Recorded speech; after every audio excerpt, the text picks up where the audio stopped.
जय हिंद बच्चों, मैं हूं अजय सर और आप देख रहे हैं मेरा YouTube चैनल JMS टेक।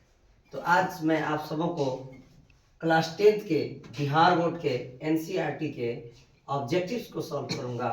और मैं आपको बता दूं कि आने वाला जो आपका एग्जाम है बिहार बोर्ड का, उसमें ऑब्जेक्टिव बहुत ही मायने रखता है। अगर आपका ऑब्जेक्टिव सही है तो समझ जाइए कि आप परीक्षा में 100 ऑब्जेक्टिव में 50 अगर सही कर लेते हैं, आपको 400 नंबर लाने से कोई नहीं रोक सकता है। चलिए मैं आपको चैप्टर वाइज ऑब्जेक्टिव सॉल्व कराऊंगा। यह क्लास 10th के मैथ का पहला चैप्टर, जिसका नाम है रियल नंबर, वास्तविक संख्याएं, उसके रिलेटेड कुछ सवाल लेकर आया हूं। और मैं आपको ये बता दूं, बहुत सारे यूट्यूबर मिलेंगे आपको यूट्यूब में, वो कहेंगे कि यही रट लो यही आएगा, लेकिन मैं ये नहीं कहता हूं यही आएगा। लेकिन मेरा यह कहना है कि आप इस टाइप का मैंने सॉल्व करने के लिए सीख लीजिए। ये ना आए सही, इस टाइप का जरूर आएगा। यदि आपको मैथ का ऑब्जेक्टिव सॉल्व करने आता है तो कोई भी ऑब्जेक्टिव आए आप चुटकी बजा करके बना सकते हैं। तो आइए देखते हैं रियल नंबर, वास्तविक संख्या का। दो या दो से अधिक अभाज्य संख्या का मौसो होता है। ऐसा तो आप पढ़े होंगे, याद होगा, लेकिन कैसे जानेंगे कि होता है या नहीं? मैं सॉल्व करता हूं। दो या दो से अधिक अभाज्य संख्या। अभाज्य संख्या सबसे पहले मुझे जानना होगा, अभाज्य संख्या कहते किसे हैं?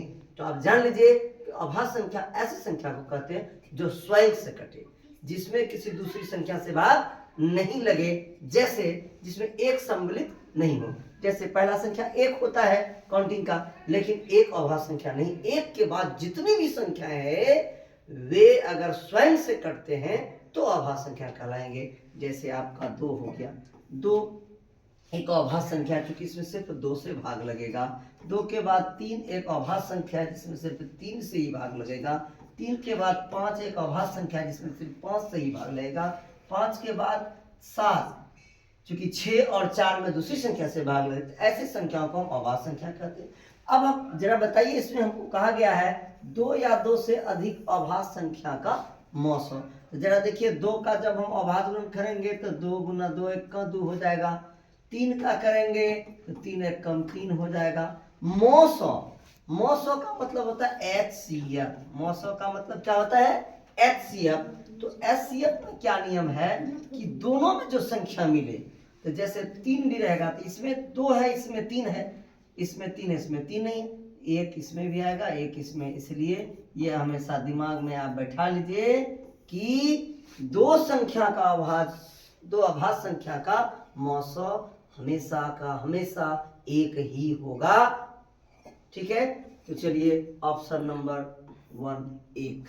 अब आपको लेते हैं हम दूसरा ऑब्जेक्टिव। आपके बीच कह रहा है दो परिमेय संख्याओं के बीच कितनी परिमेय संख्याएं होती है? दो परिमेय संख्याओं के बीच कितनी परिमेय संख्या होती है? तो जान लीजिए, दो परिमेय संख्याओं के बीच अनंत परिमेय संख्याएं होती है।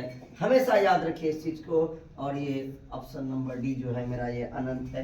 चलिए नेक्स्ट देखते हैं सवाल। हम बहुत ही चुटकियों में आसान तरीके से आपको कराएंगे, और आप अगर टाइप्स जान लेंगे, मैं गारंटी देता हूं कि आप जो है 50 के 50 ऑब्जेक्टिव आराम से। अगला सवाल है, निम्नलिखित में कौन अभाज्य संख्या? मैंने कहा, और इस टाइप का ऑब्जेक्टिव पूछता है, यही पूछे ऐसी जरूरी नहीं, इस टाइप का जरूर पूछता है, कौन अभाज्य संख्या है? तो अभाज्य संख्या यानी अभाज्य संख्या का मतलब होता है वैसी संख्या जो स्वयं से कटे। जरा देखिए ऑप्शन की तरफ आप, 8 है, 8 में तो 2 से भी भाग लग जाएगा, 4 से अभाज्य संख्या नहीं। 9 में दूसरी संख्या 3 से भाग लग जाएगी। 11 है, 11 में सिर्फ 11 से ही भाग लगेगा, अर्थात आपको मैं बता दूं इसका 11 हो जाएगा। यानी अभाज्य संख्या क्या हो जाएगा? 11। परीक्षा में भी आपको 4 ऑप्शन रहेंगे, उसमें एक ही आपके सही रहेंगे, और उसी को आपको ABCD जिस नंबर में रहे वो आपको MR शीट में टिक मारना है। नंबर 4, क्वेश्चन नंबर 4 में कहता है दो संख्याओं का मौसम 25 और लॉसव कितना है? 50। तो दो संख्या का मौसम 25 लॉसव 50, संख्याओं का गुणनफल मांग रहा है। तो इसको क्या करना है? मुझे मल्टीप्लाई कर देना है। 25 को मल्टीप्लाई करना है 50 से।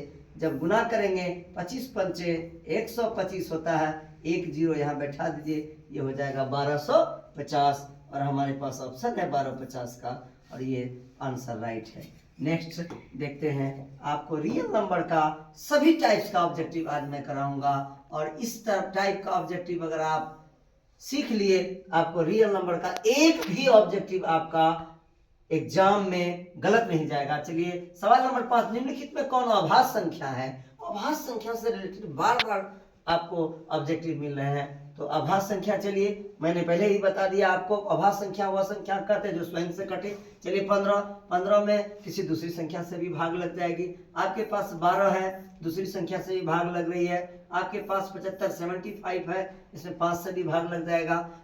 लेकिन स्वयं से तो यहाँ पर मेरा एक है 23 एक ऐसा अंक है, ये अभाज्य संख्या है, क्योंकि यह सिर्फ 23 से ही इसमें डिवाइड होगा, यानी 23 से ही भाग लगेगा। नेक्स्ट सवाल है मेरे पास, निम्न में कौन अपरिमेय संख्या है? अपरिमेय संख्या, यदि किसी भी संख्या में रूट चढ़ा हुआ रहे और वो परिपूर्ण वर्ग ना बने, उसका समझिए वो अपरिमेय संख्या है। चलिए ऑप्शन की ओर ध्यान देता हूँ। रूट 11 यहाँ अपरिमेय मांगा है, रूट 15 फिर आपको यहाँ कह रहा है अपरिमेय नहीं है, अपरिमेय नहीं है, तो निश्चित रूप से अपरिमेय नहीं है, इसका मतलब परिमेय हमको देखना है। ये तो अपरिमेय संख्या है, ये आपका अपरिमेय संख्या है, लेकिन यहाँ पर देख रहे हैं 9 का वर्गमूल 3 हो जाएगा, और 16 यानी 16 का वर्गमूल कितना हो जाएगा? 4 होगा, अर्थात इससे रूट हट जा रहा है, इसीलिए अपरिमेय नहीं है, इसलिए ऑप्शन नंबर ये सी ये हो जाएगा √9 और इंटू √16। नेक्स्ट सवाल देखते हैं हम लोग। नेक्स्ट सवाल है मेरे पास सवाल नंबर 7, यूक्लिड विभाजन एल्गोरिथ्म दो धनात्मक पूर्णांक के निम्न में किसे परिकलित करने की तकनीक है? यूक्लिड विभाजन एल्गोरिथ्म दो धनात्मक पूर्णांक जो कह रहा है यह परिकलित करने की, तो याद रखिए यह यूक्लिड विभाजन में मॉस यानी HCF परिकलित करने की विधि है, इसे आपको याद रखनी है। सवाल नंबर 8, निम्न में से कौन परिमेय संख्या है? फिर यहाँ वहां कह रहा था नहीं है, यहाँ का परिमेय संख्या। परिमेय संख्या ऐसी संख्या को कहते हैं जो P/Q के रूप में हो। आप सबको पता होगा परिमेय संख्या ऐसी संख्या को कहते हैं जो P/Q के रूप में हो। अब जरा सा देखिए, यहाँ परिमेय संख्या ये +3 है और यहाँ पर 2√2 है, क्योंकि ये अपरिमेय संख्या है। चाहे रूट यहाँ पर 4 देख रहे होंगे, 4 परिमेय है, लेकिन इसके साथ जो है प्लस में वो क्या है? अपरिमेय है। इससे यह स्पष्ट होता है कि हमारा ऑप्शन नंबर क्या हो जाएगा? ऑप्शन नंबर 1 यानी +3 परिमेय संख्या होगा। नेक्स्ट क्वेश्चन है मेरे बीच, अब देखिए नेक्स्ट सवाल है, दो क्रमिक सम संख्याओं का HCF क्या होगा? दो क्रमिक सम संख्या हम किसे कहते हैं पहले मुझे जानना चाहिए। सम संख्या वैसी संख्या जो 2 से पूर्णतः विभाजित हो, तो पहला सम संख्या 2 हो जाएगा, उसके बाद क्या हो जाएगा? 3, उसके बाद क्या हो जाएगा? 3 तो विषम संख्या है। अब देखिए क्रमिक जा रहे थे तो 3 विषम संख्या, तो 2 के बाद क्या आएगा? 4 सम संख्या आएगा, 4 के बाद 5 फिर विषम संख्या हो जाएगा, तो क्या आएगा? 6 आपका सम संख्या। तो क्रमिक बोला है, तो क्रमिक सम संख्याओं का HCF, तो देखिए क्रमिक रूप से आपका आ गया क्या? 2 के बाद 4, 4 के बाद क्या आ गया? 6, 6 के बाद क्या आ जाएगा? 8, ये सभी सम संख्याएं डॉट डॉट डॉट चलते जाएंगे। तो क्रमिक 2, तो मान ली 2 का आभाज्य गुणन करेंगे 2 गुना 1, 4 का करेंगे हम लोग तो 2 दूना 4 × 1। तो जरा सा देखिए दोनों में HCF का मतलब होता है जो संख्या दोनों में रहे, तो यहाँ भी 2 है, इसका मतलब इसका HCF क्या हो जाएगा? 2। चलिए नेक्स्ट ट्राई करते हैं, क्रमिक 6 से अगर लेते हैं, 6 का द्वितीय कितना हो जाएगा? 6, एक भी लिख सकते हैं। फिर 8 का करते हैं, 2 दूना 4 दूना 8, लेकिन HCF इसका जब हम लोग निकालेंगे तो जो दोनों में मिले, तो यहाँ 2 और 2 मिल रहा है, इसका मतलब HCF क्या हो रहा है? 2। आज आप अपने दिमाग में बैठा लीजिए, 2 क्रमिक सम संख्याओं का HCF यानी मॉस 2 होता है। मैंने आपको सिद्ध करके भी दिखाया, अर्थात इसका आंसर हो जाएगा 2। नेक्स्ट सवाल चलेंगे हम लोग। नेक्स्ट सवाल देख, सवाल नंबर 10, आपको दिया हुआ है, स्क्रीन पर दिख रहा होगा कि 1400 में 2 का अधिकतम घात। इस टाइप का भी सवाल परीक्षा में पूछता है। 1400 दे देगा, 700 दे देगा, 1200 दे देगा, 1500 दे देगा, कहेगा 2 का अधिकतम घात बताइए, 3 का बताइए। तो अभी हमको 2 पूछा है, तो पहले हम लोग 1400 का क्या करेंगे, खंड करेंगे। तो भाग इसमें कितना से लगेगा, 2 से। 2 सत्ते 14, यानी हो गया मेरा 700। फिर आगे 2 से भाग लगेगा, तो 2 तिया 6 हो जाएगा, 2 पंचे 10, 300 कितना हो जाएगा, 50। फिर इसमें देखते हैं, अंत में सुनना है तो 2 से भाग लगेगा ही। तो इसको 2 का 2, यहाँ 2 सत्ते हो जाएगा 14, 1 2 पंचे कितना हो जाएगा, 10। अब चलिए इससे आगे जो कटेगा ये 2 से तो कभी नहीं कटेगा, क्योंकि ये विषम संख्या हो गया। हमको घात किसका पूछा है, 2 का। तो कितना 2 आया इसमें, 3 गो 2। तो इसका आंसर हो जाएगा कितना, 3। यानी 1400 में 2 का अधिकतम घात क्या हो जाएगा, 3। नेक्स्ट सवाल लेते हैं। आप ध्यान से वीडियो को रोक रोक करके देखिए और समझिए कि ऑब्जेक्टिव किस प्रकार से सॉल्व हो रहा है, क्योंकि बोर्ड परीक्षा में आपको 100 ऑब्जेक्टिव रहेंगे और उसमें 50 का जवाब देना है और हर चैप्टर से रहेंगे। सवाल नंबर 11, निम्न में कौन अभाज्य संख्या है। आप देखे होंगे अभी जो मैं ऑब्जेक्टिव सॉल्व कर रहा हूं, इसमें अभाज्य संख्या की चर्चा कई बार हो चुकी है। तो निम्न में कौन अभाज्य संख्या है, अभाज्य संख्या देखिए अभी तभी से आपको अपने खुद बताइए, 11 होगा, क्योंकि 11 जो है स्वयं से कटेगा, बाकी जितनी संख्या है सब किसी दूसरी संख्या से भी भाग इसमें लग जाएगी। सवाल नंबर 12, इनमें कौन सी संख्या अपरिमेय है। अपरिमेय, परिमेय नहीं कहा है, क्या करने के लिए, अपरिमेय। तो जरा सा देखिए इसको जब हल करेंगे इसका वर्गमूल 3 हो जाएगा, ये परिमेय हो जाएगा। ये 20 है, 20 को जब खंड करेंगे हम लोग, ये परिपूर्ण वर्ग नहीं होगा, क्योंकि हम लोग जब वर्गमूल अभाज्य वर्ग से बनाते हैं, 2 दाही 10, 2 पंचे 20 और 2 पंचे 10। तो देखिए जरा सा इसमें 2 आ गया, इसको हम लिख सकते हैं 2√5, इससे ज्यादा कुछ नहीं कर सकते हैं इसमें, 2√5। फिर 25 का वर्गमूल हो जा रहा है 5 और 49 का कितना हो जा रहा है, 49 का हो जा रहा है 7। तो सारे के सारे परिपूर्ण वर्ग ये 3 हो रहे हैं, 9 भी हो रहे हैं ये, लेकिन इसका नहीं हो रहा है। इसका मतलब है 2√5 यानी √20 जो है अपरिमेय संख्या है। सवाल नंबर आगे देखते हैं।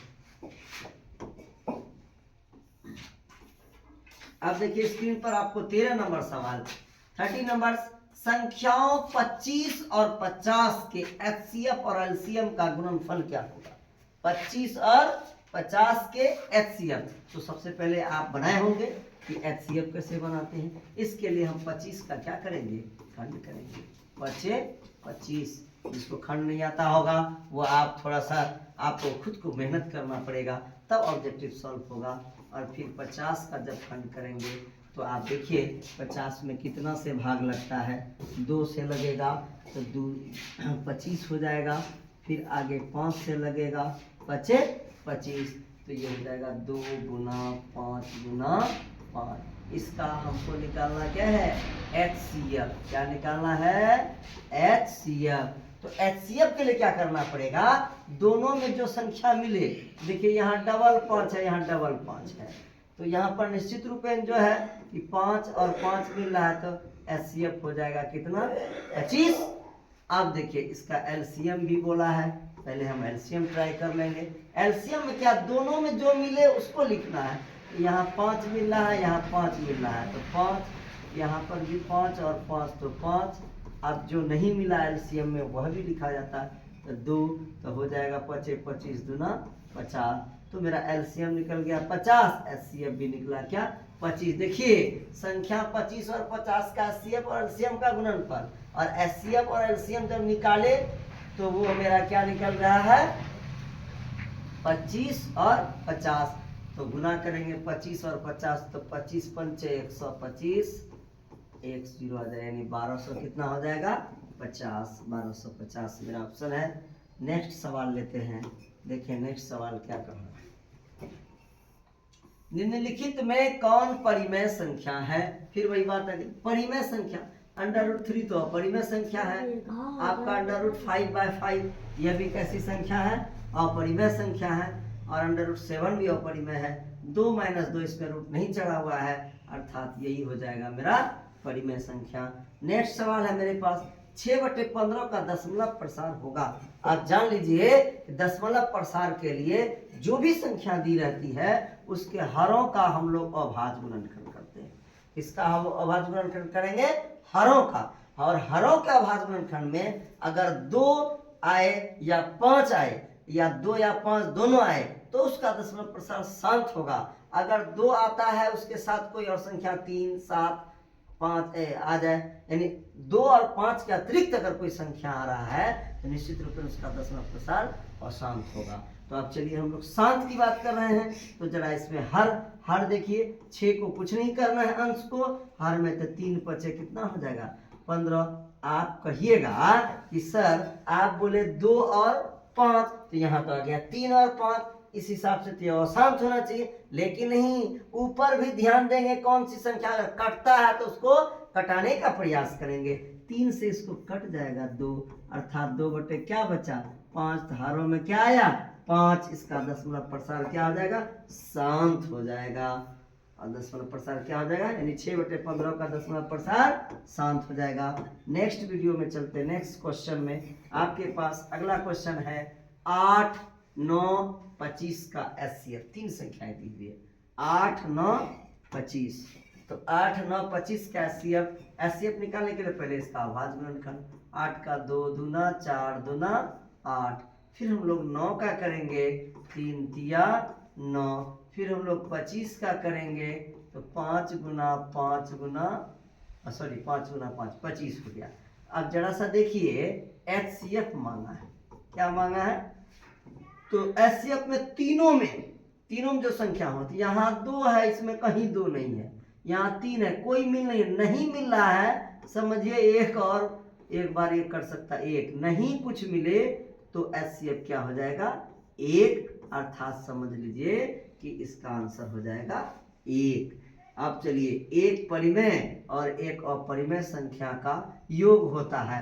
हमेशा याद रखिए परिमेय संख्या के साथ अपरिमेय संख्या जैसे ही जोड़िएगा वो अपरिमेय ही कहलाएगा। लेकिन यहाँ पर देख रहे हैं कि अपरिमेय नहीं दे करके तर्क संगत है, तर्कहीन है, उपरोक्त दोनों है, उपरोक्त में से कोई नहीं है, तो यानी कि अपरिमेय कहने का मतलब हो जाएगा तर्कहीन।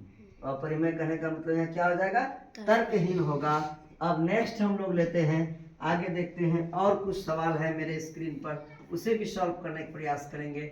सवाल नंबर 18 3 क्रमागत धनात्मक पूर्णांक का गुणनफल से विभाज्य होती है। 3 क्रमागत, ये सोचने की बात है, कुछ टाइप्स आपको हमेशा याद रखने होंगे। 3 क्रमागत धनात्मक पूर्णांक का गुणनफल से विभाज्य होगा, वो किससे विभाज्य होगा, कहने का मतलब 3 क्रमागत धनात्मक संख्या जो है वह किससे विभाज्य हो सकता। चलिए एक संख्या ले लेते हैं, 1 गुणनफल का है तो गुना 2 और गुना 3 ही बोला है, तो 2 तिया कितना हो जाएगा 6, किससे भागा लगेगा इसमें 6 से। चलिए अब आगे लेते हैं, 3 ले लेते हैं, 4 ले लेते हैं, 5 ले लेते हैं, यानी क्रमागत ही लेना है। तो 3 चौका 12 पंचे 60, किससे विभाजित है 2 से भी हो रहा है लेकिन 6 से भी हो रहा है। ऑप्शन में मेरा 4 है 6 है, कोई समान कारक नहीं, केवल 1 है, तो 1 से तो पूरी संख्या विभाजित होती सब में। तो उसके बाद फिर मान लीजिए 5 गुना 6 गुना 7, अब देखिए 6 पंचे 30 हो गया, 30 को गुना करेंगे किससे 7 से, तो 7 से जब गुना करेंगे 30 को तो 7 तिया 21, 200 कितना होगा 10, इसको देखिए 6 से भागा इसमें लगता है कि नहीं, तो 6 तिया कितना हो जाएगा 18, यहाँ बचेगा कितना 3, 6 पंचे 30, 35 बार में कट जाता है। अर्थात ये याद भी रख लेना है आपको, 3 क्रमागत धनात्मक पूर्णांक का गुणनफल से हमेशा 6 से विभाज्य होगा, हमेशा 6 से विभाज्य हो गया होगा। नेक्स्ट सवाल है मेरे पास, कौन सी संख्या 11 से विभाज्य है। तो देखिए कुछ ऐसे सवाल हैं जो ऑप्शन से भी बनाने होंगे आपको। कौन सी संख्या 11 से विभाज्य है, तो 11 से विभाज्य करने के लिए आपको देखिए इसमें भाग देकर ट्राई करना होगा। 11 से 1516 है, मौखिक रूप से अगर आप भाग देते हैं तो मौखिक रूप से जब भाग देंगे तो 11 से देंगे तो यहाँ पर देखिए आपके पास है 1516। जिसको भाग बढ़िया से नहीं आता है मौखिक, वो इस तरह से भाग जरूर जानते होंगे। 11 से कटाइएगा एक बार में, 5 में 1 जाए कितना बचेगा, 4 बच जाएगा, फिर उतरेगा एक, फिर कटेगा 11 चौक 44 नहीं कटेगा तो 11 तिया कितना कटेगा 33। तो यहाँ 11 में 3 जाएगा 8 3 11, और ये क्या हो जाएगा कट जाएगा, उतरेगा क्या आपका 6। 11 से कटे 11 25 55 11 सत्ते 77 11 88, अर्थात 11 से ये विभाज्य नहीं होगा। नेक्स्ट है मेरे पास 14 52। इसको भी शॉर्टली में चेक करेंगे। 11 से एक बार में 11 कट जाएगा, यहाँ बचेगा 3, उतरेगा 5, 11 तिया कितना हो जाएगा 33, 5 में 3 जाएगा कितना होगा 2, उतरेगा 2, 11 दूना 22। इसका मतलब है ये 1452 1452 ही आंसर होगा। चलिए एक सवाल और है इस रियल नंबर का। सबसे बड़ी संख्या जिससे यहाँ कह रहा है कि 398 436 542 को विभाजित करने पर 7 11 15 शेष बचे। 7 11 15 शेष बचे तो ट्राई करेंगे इसमें भी। 398 में भाग देंगे, पहला ऑप्शन मेरे पास 17 है, देखते हैं क्या होता है। 17 दूना कट जाएगा आपका कितना 34, उतरेगा कितना 5, और 9 4 जाएगा 5, उतरेगा यहाँ पर 8। तो 17 से कटाए 17 तिया 51, 17 तिया 51, 8 में 1 जाएगा 7, शेषफल कितना बचा 7। इसमें तो आ गया। फिर देखेंगे अगला मेरे पास है 436।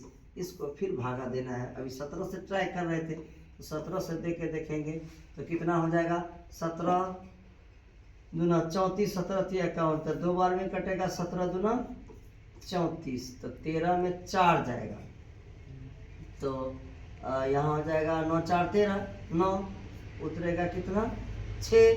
अब यहाँ 17 से कटाएंगे 17 25 85, 17 6 117 25 85, 6 में 5 जाएगा 1, और 9 में 8 गया 1, 11 से 11 भी कहा था। अब देखने लगता है कि कहीं इससे ट्राई करेंगे हम लोग। फिर यहाँ 542 में भाग दे करके देखेंगे तो 542 में जब 17 से भाग दीजिएगा तो 17 दूना 34, 17 तिया 51, 4 में 1 जाएगा 3, उतरेगा 2। अब 17 दूना 34 नहीं कटेगा तो एक बार में क्या कटेगा 17, इससे 1 दाई 10 पैंचा लीजिएगा हो जाएगा 12, 12 में 7 जाएगा कितना बचेगा 5, यहाँ बचा 2 में गया 15। इसका मतलब है आंसर 17 हो जाएगा। तो आप इसी तरह से हमारे वीडियो को देखते रहिए। आपको आज के फर्स्ट वीडियो में आपको मैंने रियल नंबर एनसीईआरटी का सॉल्व किया। इस तरह का ऑब्जेक्टिव वास्तविक संख्या से आता है। वीडियो अच्छा लगे तो लाइक कीजिएगा और चैनल को सब्सक्राइब कीजिएगा, नोटिफिकेशन ऑन रहिएगा। प्रतिदिन आपको जब तक आपकी बोर्ड परीक्षा नहीं होती है तब तक मैं मैथ के बिहार बोर्ड के प्रत्येक चैप्टर का एक ऑब्जेक्टिव का टाइप्स बताता रहूंगा। जय हिंद, जय भारत।